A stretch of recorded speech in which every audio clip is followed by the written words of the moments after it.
টেলিপাড়াতে আবার ডিভোর্সের চর্চা সামনে এলো। এবার আলোচনায় জয়জিৎ ব্যানার্জি এবং তার স্ত্রী শ্রেয়া ব্যানার্জি। আরজিকর কাণ্ডে গোটা বাংলা যখন উত্তাল, ঠিক তখনই টলিপাড়ায় একের পর এক যৌন নিগ্রহের অভিযোগ ওঠে।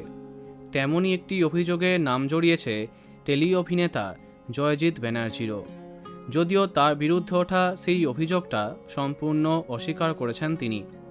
এমনকি জয়জিৎ জানিয়েছেন তার স্ত্রী শ্রেয়া তাকে বিশ্বাস করেন বলেই এই সমস্ত অভিযোগে পাত্তা দেননি।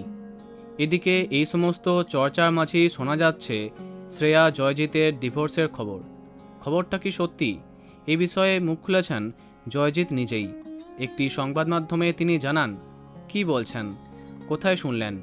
আমরা তো এইসব ভাবতেই পারি না। আমার ব্যক্তি জীবনে যাই ঘটুক তাতে রাগ অভিমান হতেই পারে, তার জন্য পথ চলা আলাদা হবে? কত কি দেখেছি এই বয়সে, ভালো লাগে, হাসিও পায়, আবার খারাপ লাগে এই ভেবে কেন এসব কথা রটছে।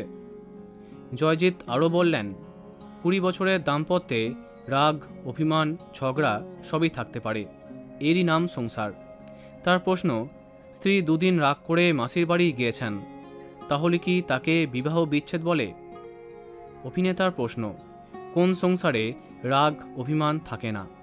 এটা খুবই স্বাভাবিক। জয়জিতের সাফ কথা, তারা ভালো আছেন। তার প্রশ্ন, মানুষ ঘর ভাঙার খবর পেতে কেন এত ভালোবাসে, কেন অকারণে কাদা ছেটাতে ভালোবাসে? জানি না, আমার সংসারটা এখনও আছে, আর থাকবেও আশা করি। প্রসঙ্গত উল্লেখ্য, জয়জিৎ এবং শ্রেয়ার 20 বছরের দাম্পত্য জীবন।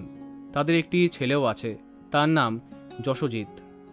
বন্ধুরা, ভিডিওটি এইটুকুই। বাংলা বিনোদনের অন্যান্য আরও খবর পেতে সাবস্ক্রাইব কারেন্ট পজ।